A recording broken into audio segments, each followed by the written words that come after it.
have a presentation about, it's kind of a mix. I give a talk to startup founders about how to build $1 billion consumer startup. And I also talk to investors about how to invest in $1 billion consumer startups. And so I put together a mix, but I'm just curious, so I'm assuming most of you are investors or on that side of it, yeah? So I'll probably go through the original part pretty fast. And then I'll spend a little more time on the second half, and then I'll leave a lot of time for Q&A. Okay? And feel free to interrupt and ask questions. It's a small enough group where we can have dialogue. So just a brief background to give you a sense of why I'm credible to talk about this stuff. I'm based in Silicon Valley. I'm from New York originally, now live in Silicon Valley for most of my life. These are the companies that have reached unicorn status I've been involved with. Snap was a Web 1.0 company that went public when we got acquired by NBC, and we became NBC Internet. We were a $6 billion IPO in 1999, and then if you remember, the Web 1.0 bust happened about a year after, and we sold the company back to GE for about $500 million.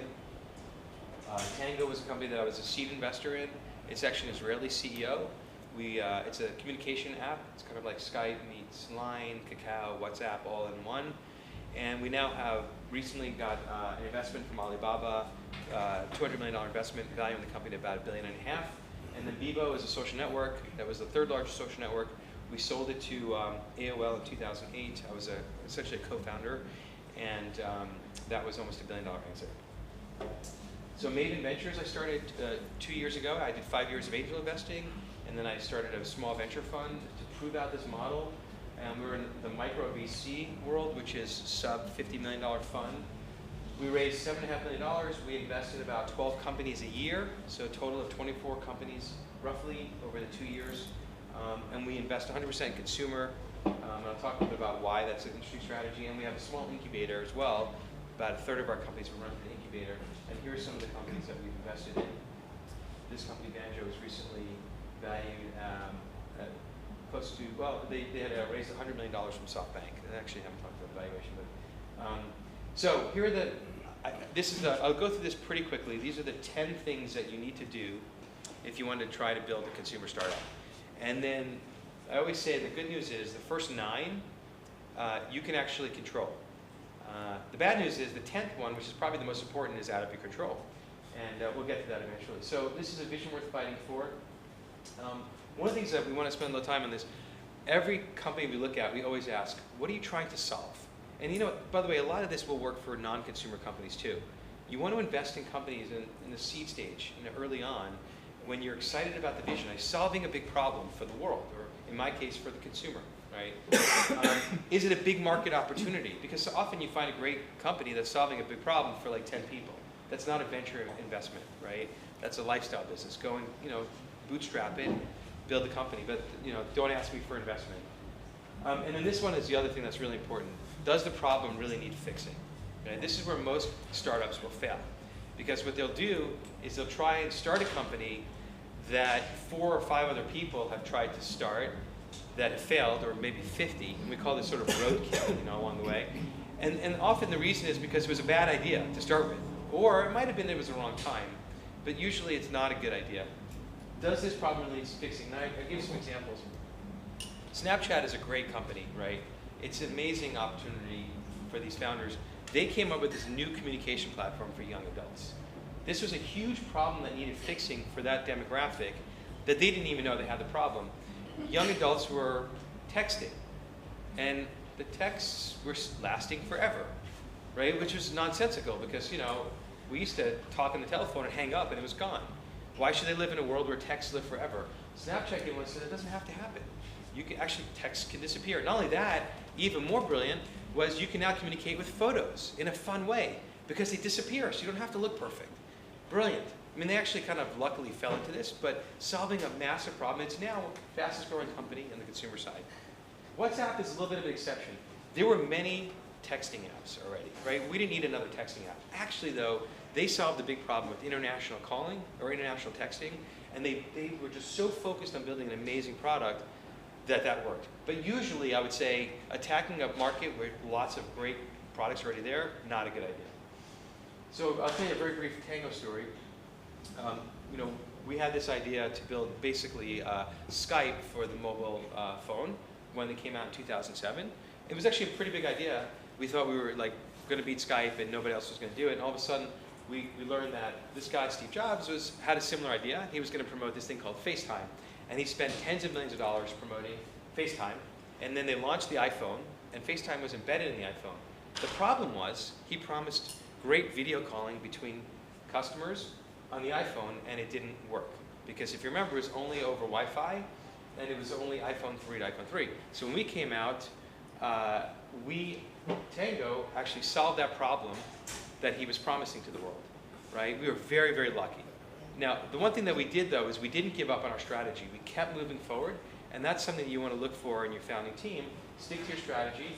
In this case, when we came out, we actually solved the problem. We were working video calling over iPhone to iPhone, iPhone to Android phones, over 3G, 4G.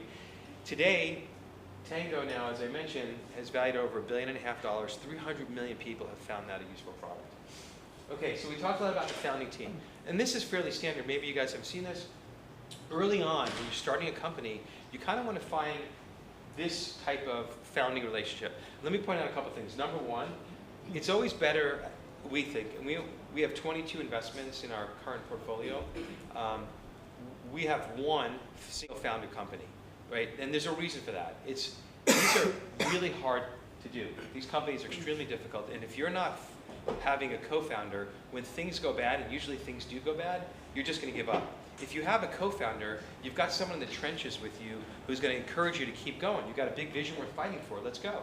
These are the kind of skill sets that you want to find too. Sometimes you have a coder and a designer in one, and the biz dev person as the co-founder. Sometimes, in this case with Bebo, there's 3. And then we talk about culture, right? So culture is really important to startup companies. Most startup companies have a culture. They just don't write it down. And in Zappos' case, culture actually was one of the reasons, really the reason they succeeded. So we encourage our companies to write down the culture of their business. And the reason is, what's really important is you're going to hire for culture first and not skills first. Okay? So you want to bring in people who are going to work well together as well as having the right skill set.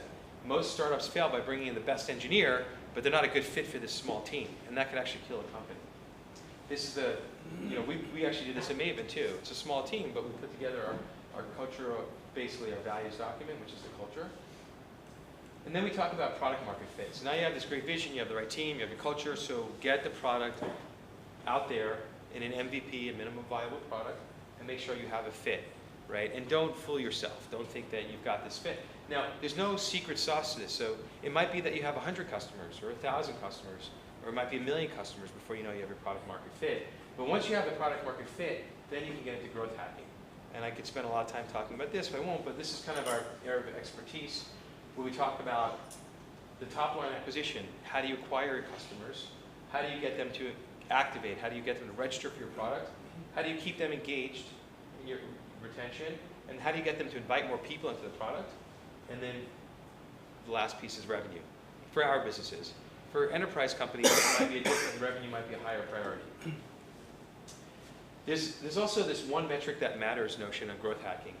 Great companies like Facebook, they figured out early that if 7 friends were connected to you within 7 days, you were going to be a customer for life. All right, so what do? I mean, Zuck is a smart guy. He told everyone in the company, that's what we're going to focus on, right? Everybody in the company has to think about how to get 7 friends connected to everyone who comes in, because then we know they're really engaged customers. One of our companies is Wealthfront. Their metric that matters is how much dollars under management. Pinterest has their own. And for each company, they have their own. And the one thing I always mention is there's no silver bullet. There's not one magical thing that works for everybody. This is something that's not intuitive to most startups, especially on the consumer side, but as important as product market fit is language market fit. What does that mean? Well, it starts from what you call the company. When I met Tango, they actually wanted to call it Skiggle. It's not a good name. It was hard to spell, people understand. We wanted to come up with some emotional connection and a fun, easy name to remember. That's what we did with Tango. But it's more than that. It's also, how do you talk about the product? I mean, this became an icon, right? It could have been other things, but they spent a lot of time on this. Consumer companies need to spend more time early on to figure out how to market and message. What do you say about your product, right? And most technical teams don't have those skill sets. We spend a lot of time there. We also talk a lot about focus. One thing we'll see 2,500 companies a year, and every day we'll hear, we've got this B2B company, but we think we're going to go B2C. You know, we're going to do an enterprise, but also consumer. We may do enterprise to consumer in a business. The truth is, if you're going to try and do both at the same time, you're going to fail. Right? The most important thing for companies is to focus. I'd say this is probably number 3. I mean, the vision, the team, and focus. You know, you've got to get this right. If you want to be a consumer startup, then focus on that. It's a very different way to build a business if you're going to do consumer than if you're going to build a company that's selling into enterprise or that's doing healthcare or that's doing clean tech. You're going to have different engineers. The CEO is going to spend their time on different things. There's also a time to focus on revenue. For the kind of companies we build, it's actually not right away. We like to scale these companies to hundreds and hundreds of customers, and then we focus on the revenue. It's a very rare thing to see those kind of companies happen here in Israel. Because frankly, a lot of the money that's being invested in Israeli startups go to companies that have revenue right away, which, by the way, is logical. I'm not saying there's anything wrong with that. If you have a company that has revenue, you have paying customers, it seems more likely to be successful. But you'll never build a $10 billion consumer startup if you do that. Because if you're focusing on the product experience and revenue at the same time, you'll never get the product experience right. With that said, there is also a time to pivot. So Banjo is a consumer company. 4 years into its life, it pivoted to enterprise, and like I said, they raised $100 million from SoftBank. Mentor whiplash, we always tell companies, get mentors, but make sure you know who those mentors are, because you'll have people who want to give you advice who may be very, very successful, very wealthy, and they built a clean tech company, and they have no idea how to build a consumer startup. Or I get asked a lot, can you help advise me on this enterprise big data company? And I say, no, I can't, because I don't know how to build that business. It's very different. Right? So be careful, but definitely do get mentors. And similarly, investors, you know that your investors should be helpful, especially early on at this stage. So obviously, you know, OurCrowd, the leading platform here, great to have them as an investor from multiple levels. The people who are investing can be helpful. OurCrowd can be helpful, and it's sort of a stamp of approval. Obviously, if you're doing a consumer kind of startup, then we can be very helpful at Maven. And then the last one I mentioned, luck and timing. Right? The truth is, you can do all those 9 things, and they're really hard. And you know what? If you did, the good news, if you did those 9 things, you'd probably build a good company, right? It may be a very good company. But frankly, to build a billion-dollar business, what I've seen over the last 30 years doing this is you just got to be really lucky. And I'll end with the story on this part. We call it the Bebo story, because Bebo was the luckiest company I ever worked with. Multiple times that company should never have made it. Well, one time, I was at a company called, does anyone remember Friendster? Friendster was the first social network. Yeah, so I was employee number 4 at Friendster. And Friendster failed because it stopped working. The database stopped working and people couldn't communicate. And so I left and helped start Bebo, and we were doing great. We became the 3rd largest social network. 3 years into this, about 2 years into it, we raised our big round from Benchmark. And one day I walked in the office and the site wasn't working. We had our fail whale going, you know, the hamster going. And it was horrible. And I was like, this is Friendster all over again. And I knew we had about 24 hours to solve this problem. So we figured out what the problem was. It was a database issue. And we were the only company, like this kind of tech company, still working with Oracle. So actually, fortunately, I had a very senior friend at Oracle. I said, listen, we're the only company still working with you, you know, a tech company. You need to help us right away. This is going to be a disaster for you guys and obviously for us. So he put me in touch with a very senior person, and they found someone. I got a call within an hour. We found a guy who could fix this. We found a consultant. We think he knows how to fix it. Unfortunately, he left, but he's a consultant in the UK. And here's his contact information. I'm like, okay, fine. So we went. We found him. I emailed him. Amazingly, he emails us back. He's like, I took a look at the logs, and I think I can fix the problem. I'm like, this is awesome. Okay, pause. Okay, so how much is it going to cost? How quickly can you do it? And then he said, but I don't really have the time. You can afford me anyway. And I was like, what? We found the one guy in the world who can fix this. He said he can fix this. He won't do it.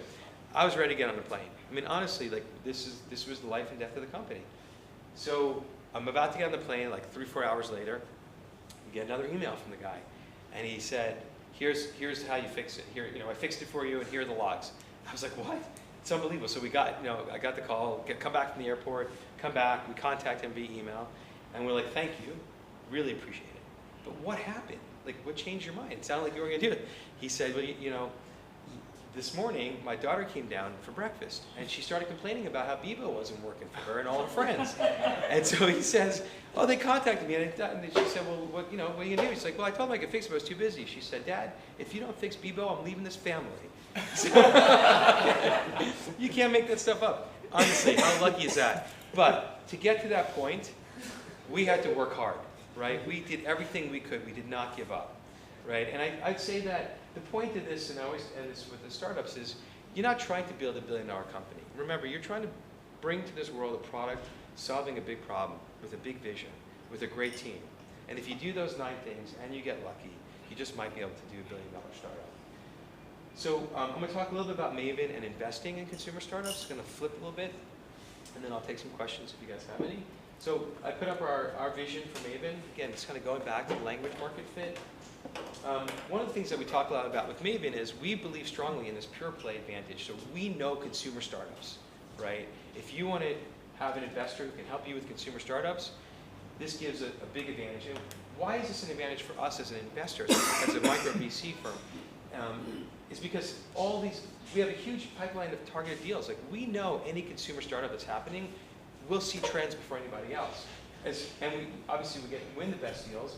We can write that first check, even before you have any product market fit or language market fit, because we're going to help you do that. And we also know that there's a trend going on here. And then we often become the most helpful, trusted advisors. And when we're talking about Maven, we have the experience, our track record, and our focus is our main competitive advantages. And then I'll take it quickly through our investment process. So as I mentioned, we do almost 2,500 startups a year we'll meet. And we'll do about 12 to 15, so it's even less than 0.6% investment rate. Most of our companies we invest in that first bucket, the 400 referrals. So we know these people. We've invested with them before. We've helped them build companies. We also go to a lot of demo days. I know that they have them here in Israel as well. Great opportunity. You guys should be going to those. You get to see what people are thinking about, the new trends, meet new startup founders, and get inspired. Once in a while, we'll actually do an investment there, but not often. And then we have AngelList applications, and then we'll do our incubated companies, which are exclusive to us. So again, you know the filters that we look for. And we talked about the vision, the team, huge market, novel problem. The last piece is actually somewhat novel to us. We only work with companies that we're proud of. Like, we see a lot of great businesses that we don't really care to bring to this world. I'll give you an example. The other day, someone came in with a candy distribution company. I was like, that's interesting. So, and I looked at the numbers. They were like printing money. It's unbelievable. They're selling, candy and jelly beans and stuff to offices. It's just, I don't think the world needs another sugar delivery service. Like, that's just not something I'm excited about. So we passed, But if it fits these filters and something that we're proud of bringing to the world, we'll work with them. We have a team of 22 mentors. These are guys and gals who have built great companies as the head of growth. You guys know the term growth hacker? So it's like the new VP of marketing. They help acquire customers without paying for them, which is really powerful. So one of the strategies of our companies is if we can get to millions of customers without spending any money, because people are using it and inviting their friends, and there's a viral marketing aspect to it, that's a huge advantage, and that's what these folks help us with. This is our 9-month incubator program that we'll do, again, about 2 or 3 companies a year. And our portfolio, you can see our incubator companies. We do mostly seed companies. We do a few Series A and some Series B, but we're really primarily going to focus here. From our Maven Fund 1, we've had almost a 43% IRR. It's actually higher than that. It's about 60% if we include our note rounds. All of our companies we invested in over the last 3 years are still operating, which is I think it's pretty phenomenal. Most have live products. Every company, 9 of the companies have done up rounds, and everyone that's 41%. All of them that wanted to do up rounds have been successful. 6 more are going to do up rounds now, and $154 million has been raised collectively since we've invested. And we're actually currently raising our fund, Maven Fund 2, a $35 million fund. And that's it. So you can follow us on Twitter. That's me personally, that's Maven. And the $35 million fund will be the same thing, frankly. What we've realized now with the small fund is it works. So we're just, instead of putting a $250K check, which is our usual check size, we're going to do the same thing but put $750 to $1 million in. Right? We'll do 12 companies a year, still stick to consumer, a few of them with the incubator. That's the pitch. Yeah? So what are some of the upcoming trends that you're excited about? That's a good question. So the way that we look at it, this is a little bit of insight for you guys, right? On the consumer side, we get really excited about new hardware platforms that will create opportunities for us on the software side. Okay, so for example, when the internet came out, you know, I was watching this, like, this is interesting. This is like a new hardware play, if you will, computers with the internet. What products on the consumer side could we build that would be powerful? And then I thought, well, there's this portal. It's whoever starts, the start page, that's going to be powerful. So that's when I started thinking about, you know, Snap and NBCi. We were start page competing with Yahoo and AOL and Lycos. And then 2007, the iPhones came out. Oh, this is interesting, right? This is a new platform that software companies can build on. And so I invested in a company called Page Once, which is in Kfar Saba. And we brought out the CEO. We built the company. It was a finance consumer product on the smartphone. We sold it to Intuit last year for almost $400 million. And then I did 6 other software consumer startup investments on that device. So then think about what's coming up. I'll tell you the one that I'm most excited about is virtual reality. I think VR is underhyped, and I think that there's going to be massive consumer opportunity there. In fact, I will tell you that one day in the next couple of years, we'll be looking back and saying, do you remember Facebook when we would do 2D, you know, face and pictures? That was such a joke, because actually with VR, you put on these goggles and you'll be immersed in this world where you could be talking to a friend or a new friend and engaging in a 3D environment. And you know what? If you like them, you keep talking to them. If you don't, you swipe them, and the next person comes in. That's easy. And that's going to happen. So we have a company called AltSpace we invested in, which is really at the bleeding edge of that. By the way, you may know Facebook bought Oculus because they see this vision too. And Zuck just spoke about how he sees communication being so powerful in the VR space in the next year or two. So we like VR. I like wearables. I'm wearing my Apple Watch. I think this is a little early. If you don't have an Apple Watch, don't rush out and get it yet. But I think version 2 is going to be really great. They'll be thinner, better battery. The interesting stuff is going to happen here, whether it's the watch or something wearable. We like 3D printing. One day, the printers will be so good and so cheap that everyone will have one in their house. I think the youth are going to actually make this work. They're going to have their printer in their closet. They're going to go on a software program that one of my companies has built. They're going to design their shoes or their sneakers. They're going to go off to school. They'll come back, and it's printed for them. Right? That's going to happen. Yeah. So, I'm going to ask you the AngelList question. Yeah. Full disclosure, I'm an OurCrowd employee. Yeah. So, Great. Equity crowdfunding, thematically, how to build a unicorn. Yeah. One of your slides was on mentorship. So, how does equity crowdfunding and sort of expanding your cap table as a startup to a volume of investors relate to mentorship? And how do the investors who are investing these sort of micro amounts, how do they relate to the entrepreneurs, and how should they relate? That's a great question. So we're an investor in AngelList, and I also met John, and I'm very excited about what you guys are doing at OurCrowd, and there may be opportunities for us to work together as well, which would be fantastic. Sometimes an investor on OurCrowd should just be a passive investor. That's okay. There's nothing wrong with that. Like, you're trusting OurCrowd to pick and incubate the right companies, and that's great. That's a big part of what your job is, and they trust you. I think other times they may have expertise in that particular area and say, look, I could really help that company, And I think there could be opportunities to connect the entrepreneur with the investor and say, look, here's what they can do, here's how they think they can help. I think you have to be careful though, because if you have 99 investors, you don't want to overwhelm the entrepreneur. You want them to do their job, build the company, right? So there's a balance there. I'd say the best example of how this is, the person pushing the envelope here, if you're not familiar with Gil Picina, so Gil is one of the most active angel syndicators. We have a syndicate with him with a $500,000 per deal syndicate, a Maven consumer syndicate. But what he's doing with all of his syndicates is he's asking his investors to be active. For example, one of our companies is Play, which is a very interesting company. It's a rental for Legos company. So you can rent Legos for $30 a month. You get a $300 Lego set shipped to your home. Your kids build it. They take it apart. They send it back. They get the next one. So we put that on AngelList, and one of the things that we were asking people to do is to say, just tell your friends and family about it. If you know anyone who does Lego, that's an easy thing. And what Gil is doing is actually tracking it. So he knows his most active angel investors. It's really a decision for you, like how active do you want your investors to be, and how much time do you want to take away from your founders? And I think there's a balance there, but I think there can be a very healthy balance. Is that helpful? Sure. Any other questions or? So you see this as a consumer company then? Well, it was interesting. It's not exactly a consumer play. It's almost more of a market network play. Well, the reason we did the deal, frankly, is, as you saw, we got in late. It was a Series B. We did their last Series C as well. I know the founder, and I knew how well, Naval, and I know how well they're doing. And I just thought that's going to be a multi-billion-dollar company, so I had an opportunity to invest.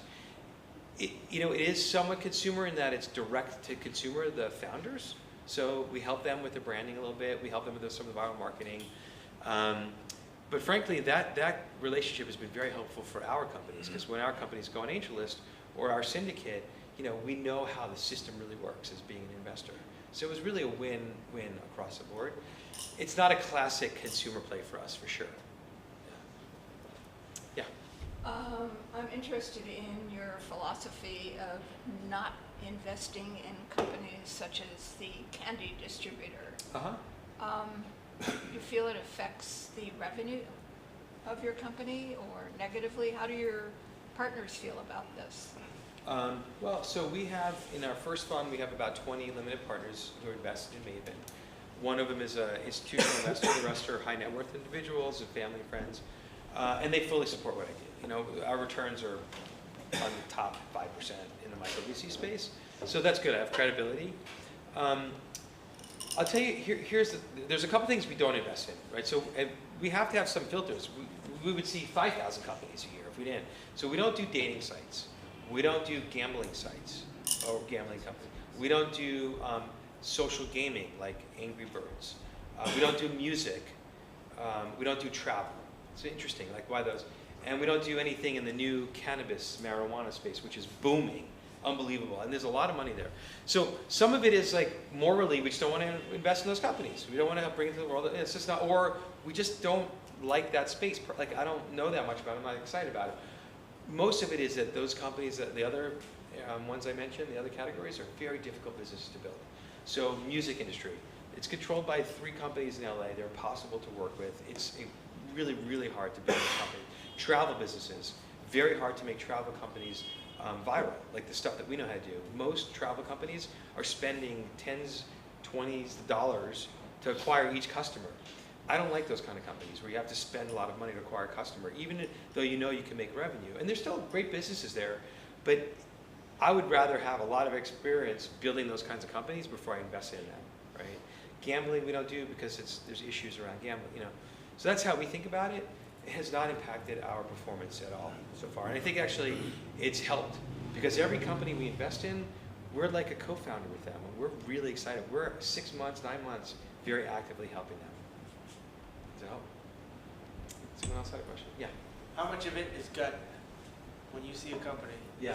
And what is your gut? Is it more or just? Well, no, I think it's a good question. I think that there's a lot of intuition in this business, okay? But you develop that intuition by doing. It's the classic Malcolm Gladwell. I put my 100,000 hours in, right? First I did 5 startups before I even invested. So I was in the trenches as a founder, executive. I saw companies from 0 to hundreds of millions of dollars of revenue to billions of dollars of valuation. And I've seen companies go from that back to 0. I think that kind of experience being on that side is extremely helpful. And I've had 7 years of investing. So, and I've only done consumer across the board. And so, there is definitely intuition if you have that kind of experience. But with that said, a lot of my gut comes from the filters. I'm at every one of those meetings. I have a principal, Sarah, who works with me. She's great. She helps me filter. But if it's at all interesting, I'm at that meeting. I'm talking to the founder. I'm hearing the pitch. I go to most of those demo day events, right? I want to see it. So when often I don't invest in the company's original idea, especially early on. I'll give you an example. This great company called Neighborly. presented to us. They wanted us to invest. They built Kickstarters for municipal bonds. In other words, they wanted cities to build parks, and they raised money for free from people who live in the city to pay for the parks. And it actually worked. It was amazing. It was that people, millions of dollars. It was really fascinating.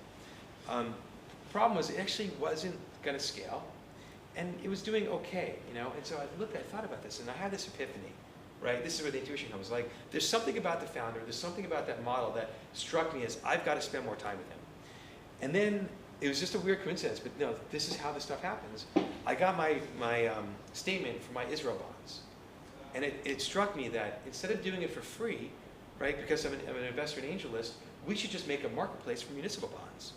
In fact, as much as I love AngelList, right, I think that's a multi-billion-dollar business, this could be a multi-trillion-dollar business. Why?